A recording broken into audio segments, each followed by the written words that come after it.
ऐसा लगा अंत में बताइएगा जरूर। अरे बहू, चाय ले ले, उठ जा बेटा। अरे मम्मी रहने देती ना, मैं उठ तो रही थी। अरे कोई बात नहीं, खाने में क्या बनाना है वो बता दे।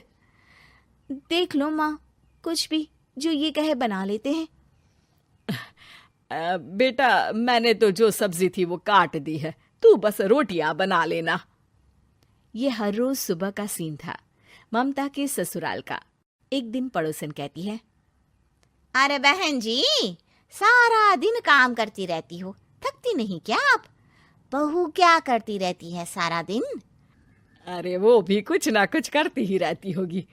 अब इतनी भी बूढ़ी तो नहीं हूं मैं जो बैठ जाऊं कि सामने काम पड़ा है और मैं बैठी रहूं। अरे लेकिन बहू की तो आदत खराब हो जाएगी जब सारा काम आप ही कर दोगी। अरे ठीक है ना, कम उम्र में हमारी भी शादी हुई थी। अब आजकल के पढ़ने लिखने वाले बच्चों को सारी जिम्मेदारी लेने में भी तो वक्त लगता है। बहू है तो क्या हुआ, मेरी बेटी की उम्र की ही है ना। एक उसे भी देख लो, चाय बनाने के सिवा आता ही क्या है। ममता से सारी बात करती है। हाँ, मम्मी जी ही ज्यादा काम करती हैं, इसमें कोई दो राय नहीं है। लेकिन मैं भी क्या करूं, ऑफिस और घर के बीच जो वक्त मिलता है उसी में काम कर लेते हैं, है ना। दिन बीत रहे थे। सास बहू के बीच की बॉन्डिंग अच्छी थी, लेकिन जब बहू माँ बनती है तो जो थोड़ा बहुत काम किया करती थी वो भी छोड़ देती है। बहू, ये ले, तेरे लिए बनाया है। इसको खाने से बच्चा और तू दोनों स्वस्थ रहेंगे। ठीक है माँ जी। माँ जी, वो बच्चे के लिए गद्दे जो सूख रहे हैं ना छत पर, जरा ले आइए ना। तभी वहां पति आ जाता है। अरे माँ रुको, मैं ले आता हूँ, तुम मेरा खाना लगा दो। माँ किचन में चली जाती है। पता है, बगल वाली डॉली है ना, वो लोग हमारी साइड के हैं। उसकी सास ने तो उसकी हड्डियों को मजबूत करने वाले लड्डू बनाए हैं। उसे भी बच्चा हुआ है ना। पता नहीं मम्मी जी क्या पानी सा उबाल कर दे देती है, मैं तो बस वही खा लेती हूँ। अरे तो तुम्हारे साइड बनता है तो तुम अपनी माँ से बोल दो, वो बना देंगी। आहा, माँ की तबीयत ठीक नहीं रहती, तुम जानती हो ना, कैसे बनाएंगी वो।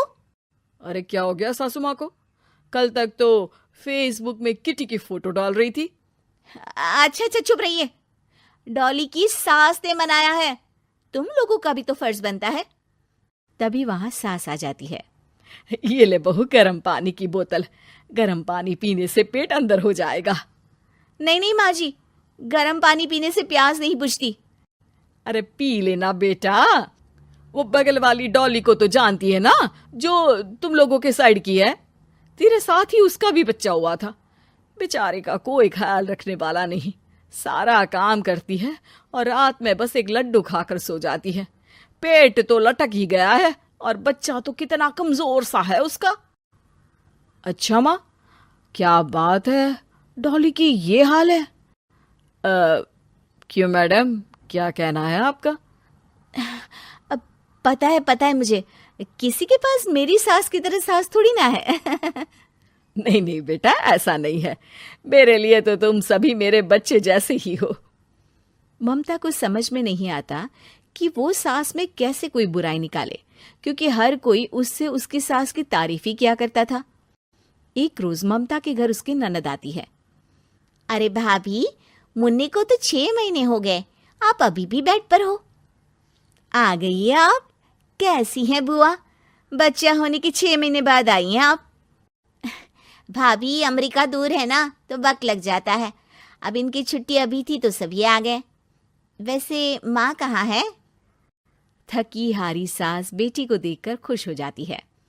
माँ, इस बार तेरा वीजा तैयार है, मेरे साथ चलने को तैयार रहना। हाँ हाँ बेटा, मैं तैयार हूँ।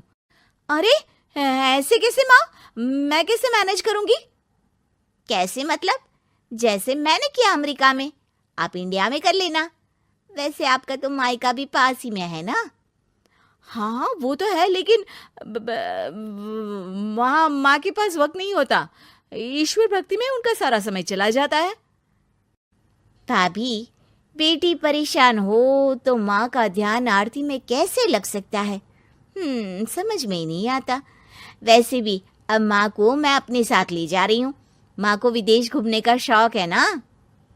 ममता मन मारकर चुप हो जाती है, लेकिन मन ही मन सोचती है कि वो कैसे सारा काम मैनेज करेगी। पति का खाना, नाश्ता, मुन्ने को नहलाना, धुलाना, फिर रात भर इसके लिए दूध तैयार करना। माँ तो सारा काम करती थी। हे भगवान, ना भाई ना। क्या हुआ भाभी? क्या सोचकर ना भी ना कर रही हो? अरे कुछ नहीं, बस बच्चे के बाद से ही कमजोरी ज्यादा हो गई है ना, तो अचानक से बड़बड़ाने लगती हूँ मैं। अगले दिन ममता अपनी माँ को फोन करती है। राधे राधे। माँ मैं क्या करूं, मेरी सास तो अमेरिका जा रही है बेटी के पास। अब घर का सारा काम, बच्चा, सब कैसे मैनेज करूंगी। तू आ जाना माँ कुछ महीनों के लिए मेरे पास। अरे ना ना ममता, मेरे बस की बात नहीं है काम धाम। अरे तू तो जानती है ना, मैंने तो तेरे भाई की शादी भी गरीब गांव की लड़की से इसीलिए ही की थी कि वो चुपचाप घर का सारा काम करे। वैसे भी अब तो आदत भी नहीं रही मेरी काम करने की। ममता को माँ पर बहुत गुस्सा आता है। ठीक है माँ, देख लूंगी मैं, लेकिन मेरी मुसीबत के वक्त आप मेरा साथ नहीं दे रही है, अब भूल जाना मुझे। ममता गुस्से में आकर फोन रख देती है और रोने लगती है, लेकिन बेचारी करे भी तो क्या। अब सास और ननद दोनों घर का काम करते, नेहा आराम करती, लेकिन अब आराम में भी उसे चिंता रहती। और फिर वो दिन भी आ जाता है जब ननद का जाने का वक्त आ जाता है।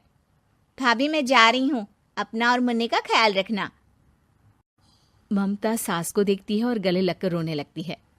माँ जल्दी आ जाना। सास मुस्कुराकर कहती है, कहाँ से ममता, मैं कहीं नहीं जा रही। मैंने देखा कि मेरे जाने की बात से ही तू परेशान हो गई थी, इसीलिए मैंने अपना जाना कैंसिल कर दिया है। तू चिंता ना कर, मैं तेरे साथ ही रहूंगी। ममता को अपनी माँ की बात याद आती है कि कैसे उसके कहने पर भी ममता की परेशानी को समझने की बजाय उसने मना कर दिया, जबकि सास ने बिना कुछ कहे बहू की समस्या पढ़ ली।